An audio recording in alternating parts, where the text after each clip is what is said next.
Olá pessoal, espero que esteja tudo bem com vocês, certo? Este vídeo eu resolvi fazer para esclarecer um pouco mais sobre a ferramenta que eu criei, que foi uma ferramenta, né, para determinar a circunferência tangente, né, a uma circunferência dada e a reta, né, e a reta tangente a essa circunferência, né? Então esclarecer algumas dúvidas aí do professor Pedro Mateus e talvez dúvidas de mais alguém, né? Talvez as dúvidas dele tenham sido dúvidas de outras pessoas também. Então, para deixar bem claro, certo? Então é o seguinte, a primeira pergunta que ele fez, né? Sobre a reta F, né? Na minha ferramenta, perguntou se os pontos A e B, né? Estão sobre o eixo das abscissas. Na realidade, quando eu criei a ferramenta, né? Os pontos A e B são quaisquer, são livres, né? Então eu vou acessar aqui a ferramenta que eu criei para vocês verem, né? Então aqui, ó, circunferência e tangente. Então a descrição aqui, né? Selecione dois pontos e informe o raio da circunferência que passa pelo primeiro, tá? Então eu vou selecionar aqui dois pontos livres, né? Vou informar o raio da circunferência que eu tenho, né? Digamos que o raio é 6, teclo Enter. E aí o que a ferramenta faz aqui no caso, né? Ela vai exibir a minha circunferência que tem raio fixo, que é 6, ó. O raio fixo aqui é 6. E aí ela vai fazer o que? Ela vai expor, né, a outra circunferência que é tangente, né? Que é tangente a essa circunferência aqui. E a reta, né? E a reta que é tangente às duas circunferências aqui ao mesmo tempo. Então, nessa ferramenta aqui, eu posso movimentar aqui o B livremente, posso movimentar o A livremente, né? E além dela mostrar essa circunferência, essa reta, ela mostra também este segmento em vermelho G, que é a distância do A até o ponto B. Então, percebo que o B é livre, tá certo? Ó.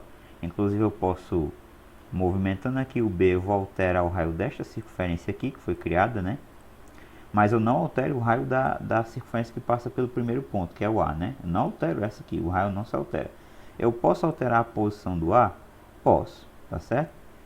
Posso alterar a posição do B, posso colocar sobre os eixos aqui? Posso também, tá certo? Então, o A e o B são quaisquer na minha janela de visualização, tá? Foi a primeira pergunta aí que ele fez, tá? Talvez eu tivesse colocado lá, né? Teria ficado mais claro que os pontos eram livres, certo? Ele perguntou também sobre o controle deslizante R, né? Qual é o papel desse controle deslizante? Então, o controle deslizante que eu criei aqui, o R, foi exatamente para o raio desta circunferência que é dada, né? Então, eu vou apagar isso aqui por enquanto, tá? Para deixar mais claro o que foi que eu fiz, né?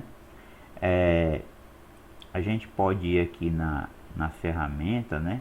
Ferramentas. Então, gerenciar ferramentas. Eu vou procurar aqui a ferramenta, essa aqui, circunferência tangente, e vou abrir, né? Então, na hora que abrir, vai abrir uma nova janela aqui do GeoGebra. E aí, ó, tá toda a construção da ferramenta que eu fiz aqui. Inclusive, ó, com o controle deslizante R aqui, que simboliza o raio da circunferência que eu tenho, né? Que o usuário fornece esse raio, né? Que é essa circunferência aqui, no caso. Inclusive, se eu for aqui em exibir o protocolo de construção, vai ter todo o protocolo aqui que foi executado da minha ferramenta, tá certo? Todo o protocolo até o último passo aqui, que foi a obtenção aqui desta circunferência P aqui, né? Que é tangente à primeira e que é tangente à reta dada, tá certo? Então, vou afastar isso aqui um pouco, tá? E é o seguinte, então toda a ferramenta ela tá aqui, né? Você tem todos os passos aqui. Eu prefiro, quando envio o arquivo na plataforma, eu prefiro ocultar algumas coisas para não ficar muito poluída, tá certo? A construção. Mas nós podemos aqui colocar todos os elementos aqui de volta, tá? Para ver o que foi os passos que foram construídos aqui, tá certo? Então eu vou tirar aqui só a malha e os eixos, e a partir de agora eu vou seguir esses passos todos aqui com vocês, tá certo? Então é o seguinte, ó, primeira coisa, né? Criei aqui os pontos livres A e B, tá bom? Então, livres, como eu falei, tá bom? Livres. Em seguida, tracei a reta F, né, com a ferramenta reta por A e B, né? Criei o controle deslizante R, né? Esse controle deslizante vai ser o raio da minha circunferência fixa, digamos assim, da circunferência que eu tenho, né? Que eu conheço, né? Então, depois disso eu fiz o que? Criei aqui a perpendicular pelo ponto A, já exatamente pensando em construir a circunferência cujo raio eu conheço, que no caso o raio seria 5, né? Pode ser qualquer, aqui no controle. Depois, eu traço uma circunferência centrada em A, né? Essa circunferência C que possui raio igual ao R aqui, tá? Se eu clicar aqui, ó, o raio é o R, que é o controle deslizante. Para quê? Para marcar este ponto de interseção aqui dessa reta com a circunferência, né? Então, ó, marquei o ponto C. Esse ponto C vai ser o centro da minha circunferência que é dada, né? Então, coloquei aqui a circunferência que é dada, tá? E agora o que eu vou fazer? Eu vou traçar aqui a reta H, perpendicular à reta F pelo ponto B, tá? Eu posso até tirar aqui o protocolo de construção, já que eu estou conversando aqui com vocês exatamente sobre os passos do protocolo. E agora o que eu vou fazer, né?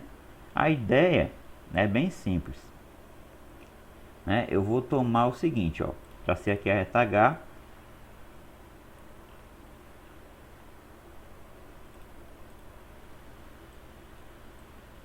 então pessoal, lá na minha postagem eu deixei explicado por que eu escolhi, por que o D foi construído com aquela medida, né? Então a explicação é o seguinte, eu deixei esse PDF lá, tá? Você tem as duas circunferências aqui, você conhece a circunferência C aqui, né? Você conhece o ponto P e aqui você tem a reta de tangência aqui, que é traçar essa outra circunferência aqui, que é tangente à primeira circunferência e que é tangente à reta R que é dada. Então a justificativa vem exatamente do teorema de Pitágoras, né? Você traça aqui por esse ponto, deixa eu aumentar o zoom aqui, tá? Você traça por esse ponto G aqui uma paralela à reta R, né? E aí você consegue formar aqui um triângulo retângulo, ó, exatamente como nós temos aqui. Essa distância aqui é a soma dos raios, né? Eu chamei de A o raio da circunferência que eu quero, então aqui vai ser R mais A na hipotenusa. Aqui vai ser a diferença entre os raios, né? Vocês podem perceber que vai ser R razão menos A, né? E aqui a distância D. Então, aplicando o Pitágoras, vou ter que R mais A ao quadrado é igual a R menos A ao quadrado mais D ao quadrado. Desenvolvendo, eu tenho que o A, né, vai ser o que? Vai ser D ao quadrado sobre 4R. Tá certo? Então, na realidade, deixa eu voltar aqui no GeoGebra. Então, na realidade, né, esse D aqui, tá certo? Como o B é livre, eu só coloquei ele aqui porque eu vou mencionar aqui o A, né, que é o raio da circunferência que eu quero, em função do D. Então eu preciso desse D aqui, tá certo? Então eu construí o D com base que eu já tinha o A e o B, né? Eu usei a ferramenta segmento, né? Eu liguei o A ao ponto B e aí alterei aqui os atributos do objeto, né? Certo? Então logo em seguida eu fiz o que? Tracei esta circunferência aqui centrada em B, cujo raio dela, se vocês clicarem aqui, o raio dela é exatamente D ao quadrado sobre 4R, né? Que eu justifiquei lá no PDF aqui, tá certo? Eu dei a justificativa, tá? Voltando mais uma vez aqui para o GeoGebra. Então, beleza. Por que ela vai ser importante? Porque eu vou marcar esse ponto de interseção dela com a perpendicular ao ponto B. E aí, nesse ponto de interseção, ele vai ser exatamente o centro da circunferência que eu quero, né? Aí, finalmente, eu tenho aqui a circunferência que eu quero, tangente à reta, né? Reta F, tangente à primeira circunferência. Então, eu costumo ocultar muitos desses elementos aqui, tá? Para a construção, ela não ficar muito cheia de coisas, né? Muito poluída. E aí, você consegue, vou ocultar aqui o centro D também, você consegue visualizar melhor, né? Creio eu, na minha opinião, o usuário consegue, quem for abrir o arquivo, né? Consegue enxergar melhor qual foi os meus objetos finais da minha construção, tá certo? Embora ele possa acessar tudo isso na janela de álgebra, como eu falei, e no protocolo de construção também. Então, dada essa explicação, né, eu vou apresentar aqui várias situações, né, algumas situações que pode acontecer com o usuário quando ele utilizar essa ferramenta aqui, tá certo? Então eu vou fechar isso aqui, colocar não gravar, voltar aqui para a tela inicial do GeoGebra que eu estava, e aí digamos que o usuário quer fazer toda a construção de uma vez só. Então ele vem aqui na ferramenta, ó, ele quer construir duas circunferências tangentes a uma reta. Então ele clica e aqui tem a ajuda da ferramenta, né? Selecione dois pontos e informe o raio da circunferência que passa pelo primeiro. Então seleciona aqui, livre, seleciona outro. Qual o raio da circunferência que passa pelo primeiro? Qual o raio da circunferência que você conhece? Ah, o raio é 4. Clica Enter e ele vai ter aqui a construção completa, né? Ele vai ter a reta, tá certo? Ele vai ter a reta tangente às duas circunferências. Vai ter os pontos de tangência aqui das duas circunferências, né?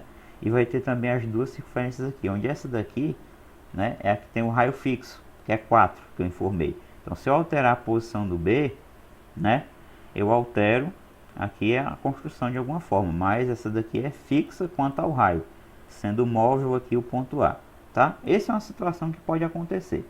Vou deletar aqui, mas suponha que aconteceu outra situação.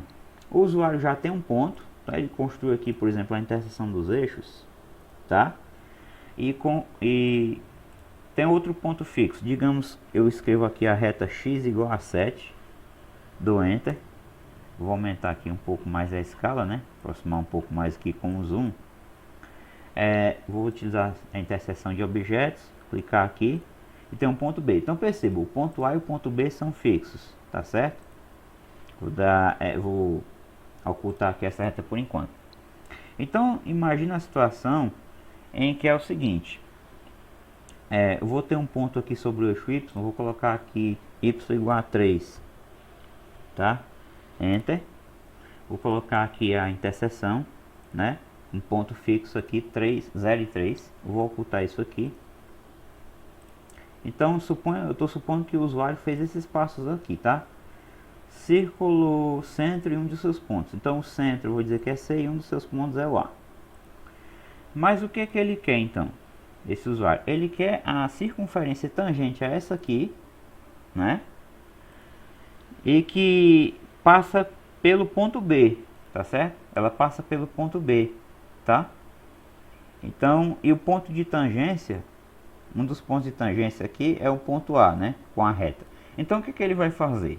Nesse passo aqui, ele não precisa continuar tudo aquilo com aquela teoria do PDF também. Ele pode selecionar aqui a ferramenta, né? E aí de novo, selecione dois pontos e informe o raio da circunferência que passa pelo primeiro. Então, ele clica aqui, ó, no A, clica no B. E aí, qual é o raio da circunferência que passa pelo primeiro? Eu sei que o centro aqui o A é 0,0 e aqui o C é 0,3. Então, eu sei que o raio é 3. Dou Enter. E aí eu vou ter aqui o meu resultado final, que vai ser a circunferência tangente àquela primeira, ó. Ah, mas a ferramenta ela duplica alguns objetos. Não tem problema, você pode ocultar um deles, o que for duplicado. Essa aqui não é duplicada, né? Foi duplicada a primeira circunferência, perceba, ó. Porque quando eu acionei a ferramenta, né, ela criou, né, os meus objetos finais, lembrando que são 4, né? São a circunferência aqui do lado esquerdo, a circunferência tangente à primeira, a reta, né? Se a gente ocultar aqui os eixos, vocês percebem que aqui criou de novo a reta y igual a 0, que é o eixo x, tá? E o segmento H que vai do A até o B. Mas aqui está tudo fixozinho, ó. Por quê? Porque o usuário já tinha construído uma parte do que ele queria, depois que ele acionou aqui a ferramenta. Como eu falei, ó, eu posso ocultar um dos círculos idênticos aqui, não tem problema nenhum. Mas se eu deletar um desses elementos, se você clicar aqui e deletar, você deleta toda a construção. Então, por isso eu deixei claro lá nas minhas observações da postagem que não deletasse, né? Que o usuário não delete, que ele vai deletar tudo. Apenas que ele ocultasse aquilo que ele não quer que apareça duplicado. Se eu não quero a circunferência novamente, né? Então eu deixo só acionado aqui aparecendo aqui a primeira que já havia criado e oculto a segunda que foi criada juntamente com a ferramenta, tá? Então eu optei por colocar quatro elementos finais, porque a construção parecia mais completa para o usuário. Se duplicar algum objeto, ele consegue ocultar aqui, né, na janela de álgebra. Bom, mas é outra situação que pode acontecer. Eu vou apagar aqui novamente. Aí digamos que já construiu isso aqui, já construiu o ponto A e o ponto B. Ah, mas aí eu vou utilizar a ferramenta, vou clicar aqui no A, vou clicar aqui no B novamente. Só que agora eu me esqueci, né? Qual foi o raio do primeiro círculo, né? Qual foi o raio do primeiro? Não tá fácil para mim. Mas eu sei que o círculo é C. Então eu posso escrever aqui na janela número, raio, né?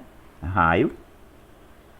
E aqui posso colocar C minúsculo, né? Vou clicar em Enter, ó, e vou ter o mesmo resultado, né? Porque eu referendei o raio pelo círculo que eu tinha antes, o círculo C aqui, né? De raio 3, tá? Então ele construiu novamente aqui.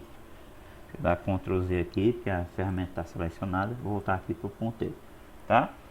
Então tem vários estágios iniciais que podem acontecer, tá? Na interface do usuário, que a ferramenta vai funcionar, né? Se ele seguir as instruções. Então pessoal, eu vou utilizar a ferramenta aqui novamente, tá? Clicar em dois pontos livres aqui. O raio do círculo, eu vou dizer que é 5, o círculo conhecido. Ok. Então tenho mais uma vez aqui a construção, né? Certo? Então mais uma vez aqui a construção completa. Ah, mas digamos que, vou ocultar aqui os eixos e a malha. Digamos que eu não quero tudo isso, eu não quero que apareça o segmento G, então eu tiro aqui o G. E fica mais fácil, né, com essa ferramenta, você determinar, por exemplo, os centros das circunferências, né? Pode usar aqui a ferramenta centro ponto médio, clica na primeira, na segunda, tá? Aí você tem aqui os centros, tá certo? Determinados. E aí você pode construir aqui novas figuras a depender das suas necessidades. Tá, pessoal? Então é isso. Eu espero que eu tenha dirimido aí as possíveis dúvidas de vocês, tá? E espero que essa ferramenta, né, seja bastante útil aí para os estudos individuais e talvez também para a preparação de materiais didáticos, ok? Então é isso. Espero que vocês tenham gostado. Espero ter dirimido as dúvidas. Um grande abraço e até a próxima.